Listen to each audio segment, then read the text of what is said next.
만에 도착할 텐데 그걸 어떻게 언제 쏠 줄 알고 준비하겠습니까? 못하는 거죠. 그러니까 선제 공격을 당하는 겁니다, 이 사람. 근데 내가 선제 공격을 한 사람은 내가 당에 선제 공격을 했으니 바로 제 의사가 있을 거라는 것을 예비할 수 있는 거 아닙니까? 그죠?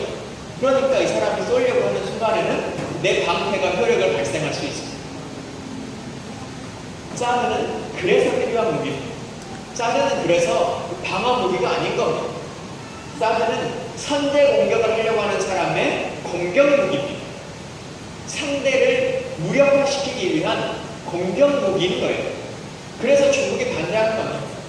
단순하게 먼저 쏘는 것에 대해서 그것을 막기 위해 언제든 모든 것을 막기 위해서 갖고 있는 것이 아닙니다.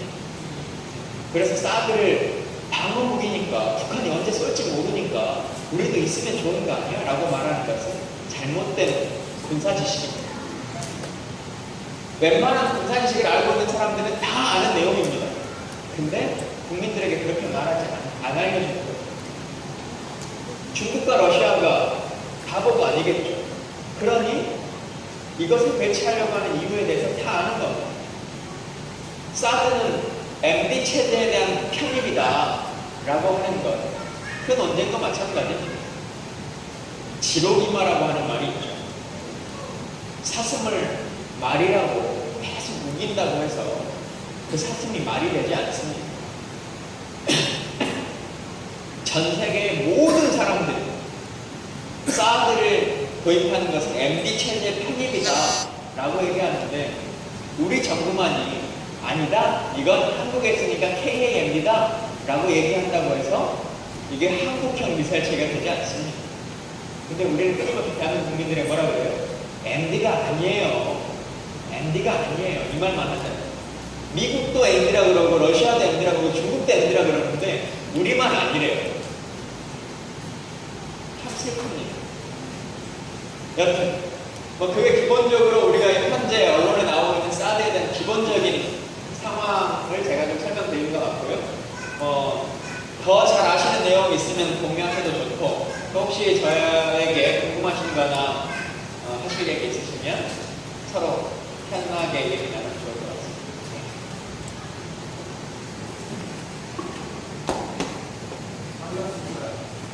이게 마이크 펑션하는 거 있나요?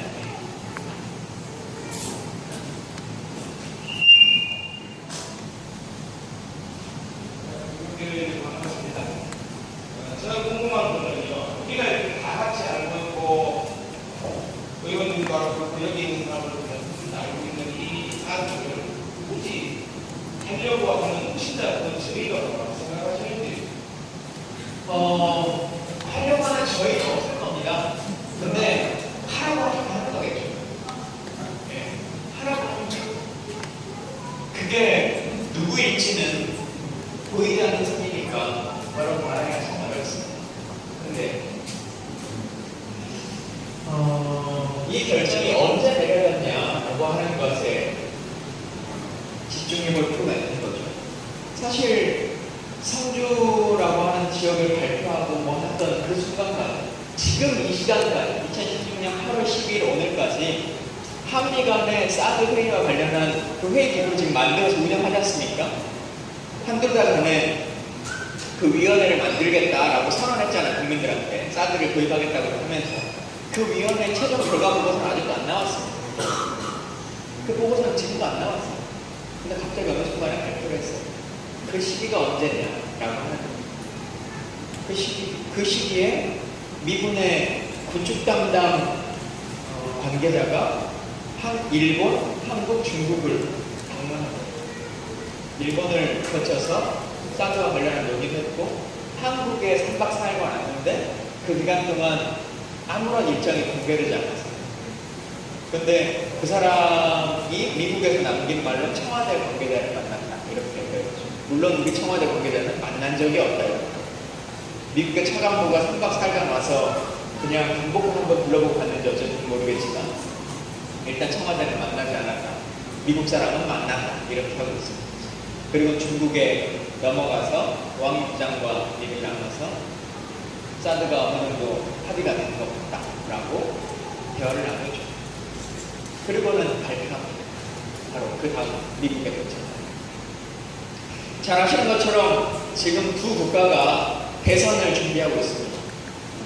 미국도 그렇고 우리도 그렇고. 지금 어느 정부가 들어올지 서로 장담하기 쉽지 않아요. 근데 어쨌든 정부가 바뀌면 다시 처음부터 원점부터 재논의를 해야 될 거 아니겠습니까? 그걸 찬성하든 반대하든지 간에 일단 그 보고를 시작하고 정부 인수위부터 이 논의를 시작해야 될 텐데, 그러면 시간이 꽤 많이 흘러갈 겁니다. 정치적 이유 때문에 이것이 빨라지는 것이냐 라고 하는 거면 또 다른 측면이 그 뒤에 있습니다. 정치인들에게 사드가 필요한 게 아니죠.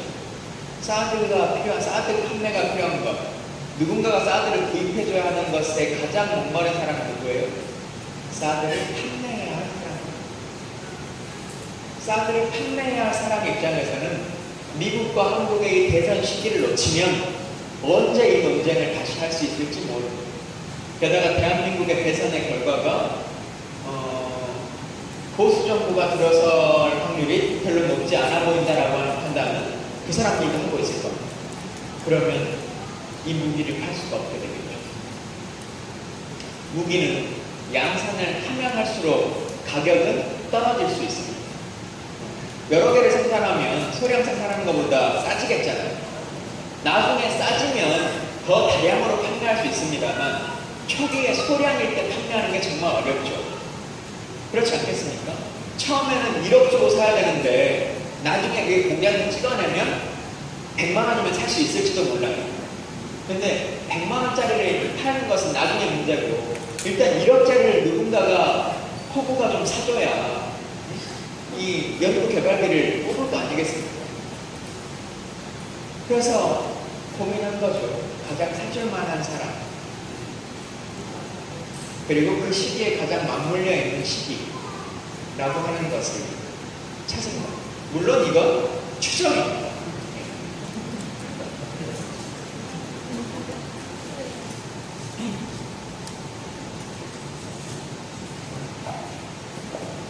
그러면 이거 정부에서 안 사겠다고 하면 안 살 수 있는 건가요? 원칙적으로야 그렇죠. 네, 원칙적으로야 그런데 말 그대로 우리가 사고 싶다라고 처음에 제안했으면 마음이 바뀌었으니까 안 살래요? 라고 하겠죠.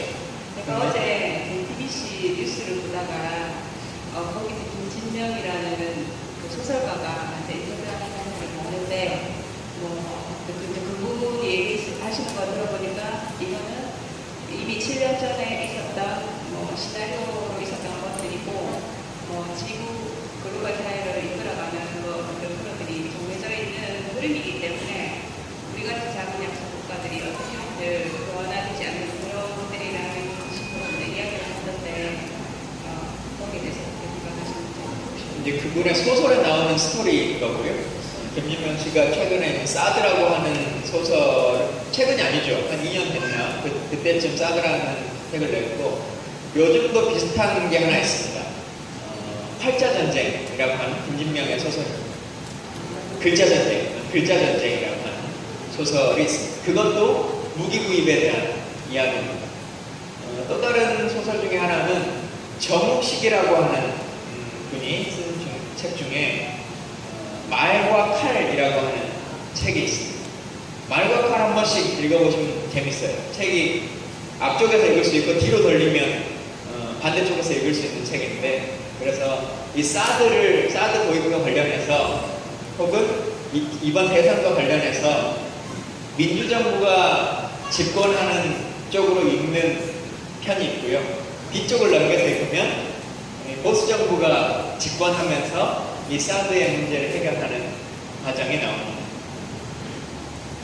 한번 말과 칼이라는 책 한번 읽어주시면 좋을 것 같은데, 물론 이게 7년 전인지 5년 전인지 이거야 어떻게 말할 수 있는 문제는 아니죠. 물론 국제사회의 큰 흐름 안에서 우리가 잘 모르는 그들만의 리그를 통해서, 아까 말한 것은 사실 이게 우리의 군사적 효용성이나 뭐나 이런 것에 근거해서 지금 발생하는 게 아니지 않습니까?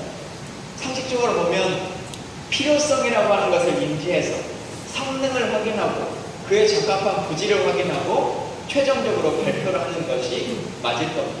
근데 우리는 반대라고 있잖아요. 부지를 발표하고 성능을 검토하고 효용성이 있는지에 대해서 이제 입증을 해보려고 한다고 하는 거 아닙니까? 그러니까 아무런 우리의 의사결정권과 자주권과는 상관없이 누군가가 요구하고 있는 거죠. 사라라고 하는 거죠. 그렇게 팔리고 있는 건데, 그럼에도 불구하고 또 세상은 끊임없이 바뀌어 나가는 겁니다. 예를 들어 광우병 사건이 났을 때 그때 국민들이 시위를 하지 않았다면 우리는 30개월, 20개월 이런 논쟁도 없이 모든 소를 다 받아들였어야 할 겁니다. 뭐 소의 장기나 뭐나 이런 것까지 전부 다 수입 미국산으로 받아들였어야 될 겁니다. 근데 국민들이 촛불을 들고 뭐하고 하는 것으로 인해서 연령 제한이라고 하는 것을 만들어냈죠. 참여정부 때 미국이 전쟁을 일으켰습니다. 근데 거기에 우리의 전투병을 파견해달라라고 하는 강압이 있었죠. 그러지 않으면 주한미군을 빼겠다부터 시작해서 이런저런 언론들을 통해서 협박을 했죠. 근데 국민들이 반대했습니다. 심지어 그 당시에는 여당인 열린우리당조차도 반대를 하기도 하고 참전은 불가능하다, 파병안에 동의할 수 없다라고 하는 얘기들을 쭉 해왔죠. 근데 결국은 힘의 논리라는 건 있습니다. 그래서 파병을 하기는 했습니다. 근데 전투병을 파병하지 않고 공병부대를 파병하죠. 그게 자위투 부대죠. 그렇게 조금씩의 상황들은 만들어 나갈 수 있습니다. 사드 배치도 마찬가지인데요. 우리가 성주에서 집회를 하면 막을 수 있냐? 이런 질문들을 많이들 하십니다. 원점에서 재검할 수 있냐라고 말합니다. 장담할 수는 없습니다.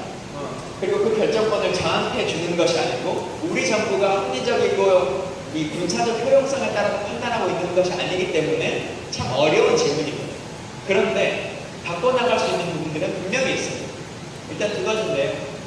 일단 미국도 올해 예산의 이 사드를 미국 예산을 잡아놓지 않고 있습니다. 그러니까 2017년 말에나 2018년에 도입하는 것을 전제로 하고 있습니다. 그러면 그 기간에는 양 정부가 바뀝니다. 그러면 우리 입장은 우리 이제 정부가 바뀌면 스탠스는 달리할 수 있는 거죠. 우리는 면밀하게 검토하겠다라고 할 수 있는 것이고, 또 지금은 정부가 이게 국회의 비준 사항이 아니다라고 주장하고 있지 않습니까? 근데 이거는 명백하게 국회의 비준 사항입니다. 그동안 미군 기지 사업과 관련한 기부대 양형 사업과 TPP 협정이라고 우리가 말하는 것, 그리고 용산 미군 기지를 이전하는 YRD 협정 같은 경우는 2002년, 2004년에 전부 다 국회 비준을 지켰습니다.